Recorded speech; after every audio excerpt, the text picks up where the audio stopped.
Hello guys, welcome back to study. This is Dheeraj Kumar. अभी हम बात करने वाले हैं कोस्ट गार्ड नाविक की जो अगली भर्ती होगी, क्या उसमें सिलेक्शन लेना कठिन है? क्योंकि जो 01/2024 बैच हुई अभी, उसके अंदर स्टेज 2 में देखो, जहाँ बच्चे फिजिकल में छटते थे उससे पहले भी अब छट रहे हैं। पहले क्या होता था ना, देखो डायरेक्टली बच्चे मतलब बायोमेट्रिक्स वगैरह के बाद फिजिकल एग्जाम में छटते थे, फिर बाद में डॉक्यूमेंट्स वगैरह में छटे, फिर मेडिकल में छटे। लेकिन अब छटने का एक प्रोसेस बढ़ गया है। अब कहाँ पे छट रहे भाई? तो एडाप्टिविटी टेस्ट के अंदर भी छट रहे हैं। तो क्या बहुत ज़्यादा छट रहे हैं इसके अंदर, बहुत ज़्यादा आउट हो रहे हैं बच्चे? क्या ये पूरा प्रोसेस पहले से अपने लिए डिफ़िकल्ट हो गया? हम हर एक टॉपिक पे बात करेंगे, बट इतना मैं बता रहा हूँ, जो बच्चा आउट हो रहा है वो कोस्ट गार्ड उसको आउट नहीं करना चाहता। उन्होंने जस्ट बोला कि तुमको मिनिमम क्वालिफाइंग मार्क्स लाने हैं, आउट ऑफ 40-20 मार्क्स वो भी नहीं ला पा रहे हैं। इसका रीज़न आप समझ सकते हो, तुक्का मार के पास होना, या फिर एग्ज़ाम के बाद आपने साफ पढ़ाई छोड़ दी 1 महीने। ठीक है, एग्ज़ाम ख़त्म होना, रिजल्ट होना, और उसके बाद आपका फिजिकल का डेट आना, मतलब पूरा प्रोसेस में लगभग 1 महीना मिनिमम, मैक्सिमम अब जितना दिन लग जाए। ठीक है, तो इतने टाइम आपने पढ़ाई लिखाई से कोई नाता नहीं रखा, आपको लगता है चलो अब तो हमारा हो ही गया। तो इस रीज़न से भी बच्चे आउट होते हैं। ठीक है, और अभी आउट हो रहे हैं 40 के ग्रुप में बच्चे, जहाँ तक बता रहे हैं 40-45 के ग्रुप के, हर ग्रुप में किसी में 7 तो किसी में 8 आउट हो रहे हैं, तो किसी में 1 भी नहीं हो रहे। तो 7-8 का रेशियो रह रहा है, जो कि एडाप्टिविटी टेस्ट एक स्टेप जो बढ़ गया, यहाँ पे आउट हो रहे हैं। तो इसको कैसे करना है, कोस्ट गार्ड किन चीज़ों पे अब ज़्यादा फोकस कर रहा है, वो सब चीज़ों के बारे में बात करेंगे हम लोग। आराम से बात करेंगे, आप टेंशन मत लो। ठीक है, अगली भर्ती कब तक आ जाएगी उसके बारे में बात करेंगे, बट उसके बारे में अगली भर्ती से पहले देखो एक चीज़ बताओ, कोस्ट गार्ड जो सबसे ज़्यादा फोकस कर रहा है वो आपका सेक्शन 1 पे फोकस कर रहा है, चाहे आप जीडी से हो, डीबी से हो, यांत्रिक से हो। मैं ऐसा क्यों बोल रहा हूँ, रुको मैं बताता हूँ आपको। अभी जो आपका एडेप्टिविटी टेस्ट हो रहा है, इसमें क्या आ रहा है, 40 क्वेश्चंस आ रहे हैं सेक्शन 1 के, जहाँ पे reasoning, math reasoning, GK, English के क्वेश्चंस आ रहे हैं। तो ओवरऑल करंट अफेयर भी डाल रहे हैं कुछ। तो ये सेक्शन 1 के क्वेश्चंस हैं, बच्चे जहाँ तक बता रहे हैं। तो ये सेक्शन 1, चाहे आप जीडी दो, डीबी दो, यांत्रिक दो, सबको देना है ये चीज़। और इसके अलावा 38 क्वेश्चंस आ रहे हैं आपके एसआरटी के, सिचुएशन रिएक्शन टेस्ट। इसमें आपको पास नहीं होना, इसमें सारे क्वेश्चंस बना दो आप, मतलब इसमें कोई फेल नहीं हो रहा, जस्ट सबको पास किया जा रहा है, खाली सारे क्वेश्चंस अटेम्प्ट कर देना आप। 38 जो एसआरटी के क्वेश्चंस हो रहे हैं, मैंने इन्होंने सिलेबस नहीं बताया था, फिर भी मैंने बोला कि ये क्वेश्चंस आएंगे, बट कितने कितने टाइम के लिए आएंगे और कितने कितने क्वेश्चंस आएंगे ये किसी को नहीं पता।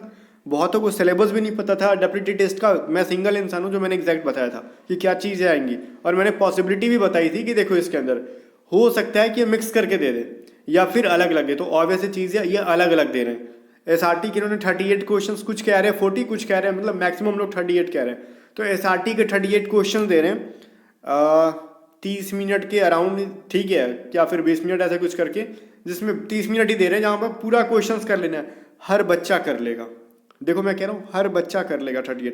इसमें आपको कुछ नहीं, क्वेश्चन पढ़ना है, आंसर करना है, नेगेटिव मार्किंग नहीं होती है किसी में भी, क्वेश्चन पढ़ना, आंसर करना। बट इस 40 क्वेश्चंस के अंदर हर बच्चा नहीं कर पाएगा। इसमें मिनिमम क्वालिफाइंग मार्क्स 20 नंबर है।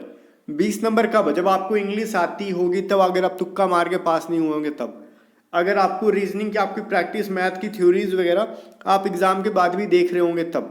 ठीक है, चलो ठीक है, जीके वगैरह वैसे भी किसी का बहुत अच्छा नहीं होता, और किसी को उम्मीद भी नहीं होती है कि सारी जीके सही हो जाए।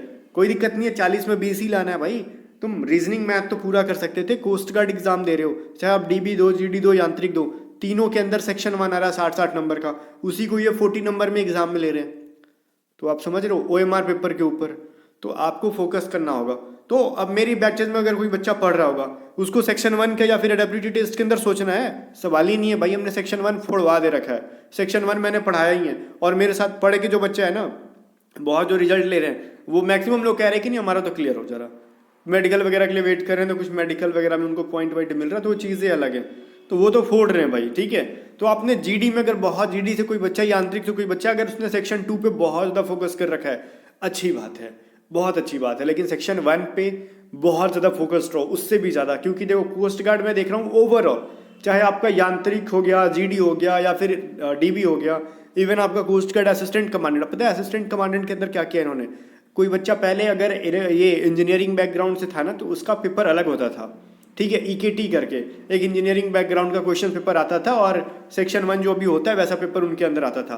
और जो जनरल ड्यूटी के लिए भरते थे कोस्ट गार्ड असिस्टेंट कमांडेंट में, उनका अलग होता था, जो कि सेक्शन 1 का जो आता है ना मैथ, रीजनिंग, इंग्लिश जीके वगैरह वो सब आता था। बट अब क्या किया कोस्ट गार्ड ने ना असिस्टेंट कमांडेंट में, अब का भैया तू रहने दे, इंजीनियरिंग वगैरह कर रखा अच्छी बात है, सबको एक जैसे पेपर देने, वो सेक्शन 1 के कोर्स के ऊपर ज़्यादा फोकस्ड है भाई। ठीक है, और पता है आपको जब आप स्टेज 2 में जा रहे हो असिस्टेंट कमांडेंट के, तो उसमें भी आपको दिए जाते हैं रीजनिंग के क्वेश्चन, उसमें मतलब सीसीबीटी टेस्ट होता है उनका, उसमें आपको दिए जाते हैं इंग्लिश के कॉमन ईयर के questions, synonyms, antonyms, word meanings बनाने की यही चीज़ें दी जाती हैं। और भी साइकोलॉजिकल टेस्ट होते हैं, वो चीज़ें अलग है। बट इन चीज़ों पे कोस्ट गार्ड बहुत ही स्ट्रिक्टली फॉलो कर रहा है। जिसका सेक्शन 1 खराब है समझो कि उसकी तैयारी खराब है ओवरऑल। आप जीडी के अंदर सोच रहे हो कि हम सेक्शन 2 में full out of full score करके एग्जाम निकाल देंगे, सेक्शन 1 में तुक्का मार के आप स्टेज 2 में छटने वाले हो, ऑब्वियस चीज़ है। तो सेक्शन 1 को प्रॉपर तरीके से तैयार करो। अगर कोई बच्चा हमारे बैचेस में ज्वाइन होना चाहता है रक्षक बैच के अंदर कोस्ट गार्ड की, और मैं कह रहा हूँ अभी इसकी प्राइस 700 रुपये है, नोटिफिकेशन जब आ जाएगी कोस्ट गार्ड की तो इसकी प्राइसेस 900 रुपये होंगी। तो आप आराम से हमारी बैच को ज्वाइन करो, मैं गारंटी दे रहा हूँ सेक्शन 1 आपका अच्छा होगा। जो फर्स्ट अटैम्प्ट में बच्चे भी इस बार दे रहे थे ना, उनमें से कुछ बच्चे 1-2 नंबर से जो आउट हो रखे हैं, तो ऑब्वियस चीज़ है कोस्ट गार्ड के अंदर फर्स्ट अटैम्प्ट में अगर आपका नहीं हो पाया तो निराश नहीं हो। कोस्ट गार्ड के अंदर फर्स्ट अटैम्प्ट में हो पाना थोड़ा मुश्किल होता है। इसके पीछे का रीजनिंग क्या है मैं बताता हूँ, रीज़न क्या है इसके पीछे का। रीज़न ये है कि इसके अंदर रिपीटर्स बहुत ज़्यादा होते हैं, एज ज़्यादा देता है ये, स्पेशली ओबीसी SC ST के बच्चों को, तो इसमें रिपीटर्स ज़्यादा होते हैं जो रिपीट कर रहे हैं। और जब रिपीट कर रहे हैं तो ऑब्वियस चीज़ है उनकी प्रिपरेशन कहीं ना कहीं आपसे बेटर होती जाती है। तो आप इसको 2-3 अटैम्प्ट तक जाओ, मतलब एक साल में तो 2 वैकेंसी कैसे भी दे रहे, तो आप 1.5 साल का टारगेट रखो। अगर आप न्यू भी हो, एकदम नए हो, फ्रेशर हो, तो कम से कम अगर मतलब आपके अंदर लगन है, जोश है, तो और अच्छी बात है। इस बार तो सेकंड फर्स्ट अटैम्प्ट में भी क्रैक करना अब आसान हो गया कोस्ट गार्ड। रीजन क्योंकि कट ऑफ कम जा रही है पहले से। पहले जहाँ ओबीसी UR की 50+ आती थी सेक्शन 1 में, 60 आउट ऑफ मार्क्स, GDDB की 80 के आसपास, यांत्रिक की 88 के आसपास जाती थी, वो सीधे घट के 72 पे आ गई GD वाले, यांत्रिक वाले। और देख रहे हो इसका कितना आ गया, 41 39 इसके आसपास आ गया। ठीक है, तो ये सभी चीज़ें मैटर करते हैं। अब स्टेज 2 को सीरियसली लेना है, मतलब पहले की तरह नहीं कि दौड़ धूप के हो गया कम, नहीं, स्टेज 2 में भी पढ़ते रहना है। अगर किसी का स्टेज 2 आगे है तो मैं बोल रहा हूँ आराम से कॉमन ईयर पढ़ना नहीं है आपको अलग से, खाली उसके रूल्स वगैरह पढ़ लो, सिनोनिम्स एंटोनिम्स जो आपने स्टेज 1 के टाइम प्रिपरेशन किया था वो कर लो। अब बाकी रीजनिंग मैथ की मॉक टेस्ट लगाते रहो, या फिर हमारे A to Z study app पे जो A to Z mock test pro करके आया ना, A to Z test pro करके ऑफर है 50 रुपीज़ में 3 महीने टेस्ट सीरीज, उससे लगाते रहो। कम से कम स्टेज 2 में जाने से पहले उतना भी करते रहोगे डेली एक मॉक टेस्ट, तो आपका काम हो जाएगा ओवरऑल। ठीक है, अगली भर्ती को अगर टारगेट कर रहे हो तो मैं एक चीज़ कह रहा हूँ, हाँ पहले से प्रिपरेशन थोड़ा सा जान लगा के करना पड़ेगा, क्योंकि स्टेज 1 निकालना ठीक है, स्टेज 1 निकालना अब आसान हो गया है पहले की तुलना में, लेकिन स्टेज 1 से काम नहीं चलेगा, स्टेज 2 में भी अब फाइट हो रही है। तो जिसका सेक्शन 1 बहुत अच्छा होने वाला है वो स्टेज 1 और स्टेज 2 दोनों में फोड़ने वाला, चाहे GD हो, DB हो, यांत्रिक हो। अब आप इसको इग्नोर नहीं कर सकते। ठीक है, आप कह रहे हो हमारे GD में 60 नंबर का, ना भैया 60 और स्टेज 2 मिला के 100 नंबर का हम तैयारी कर रहे हैं। ठीक है, मैं करा रहा हूँ आपको 100 नंबर का तैयारी ताल ठोक के। और इसमें भर्ती इस बैच के अंदर ना मैं स्टेज 2 की भी तैयारी कराऊंगा, आपका टेंशन नहीं लेना। स्टेज 2 की भी तैयारी मैं आपको कराऊंगा, आपको टेंशन नहीं लेना बिल्कुल भी अगली बार से। और इसका जब 01/2025 बैच आएगा तो उसका स्टेज 2 की भी मॉक टेस्ट हम लोग अवेलेबल करा देंगे एडैप्टिविटी टेस्ट के लिए, 5-10 मॉक टेस्ट करा देंगे, हो जाएगा आपका। ठीक है, तो उसके लिए आप बिल्कुल भी तनिक भी चिंता ना करो, हमारे बैचेस से एग्जाम से पहले पढ़ना शुरू कर दो। और आपकी जो भर्ती आने वाली है वो फरवरी तक कैसे भी आने वाली है।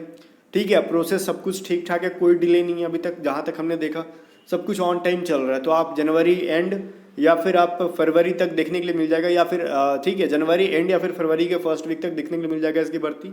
जिस तरीके से सब कुछ जा रहा है आप प्रिपरेशन में जान लगाओ, जहाँ तक चांसेस है कि जनवरी एंड तक दिख जाए आपको नोटिफिकेशन इसका। ठीक है, तो चलो फिर A to Z स्टडी आपको डाउनलोड करके आप बस यही चीज़ है, मेरी बातों को सीरियसली लेना, लाइटली नहीं, कि प्रिपरेशन जो है ना आप थोड़ी सी दबा के करो, सेक्शन 1 में ज़्यादा जान लगाओ।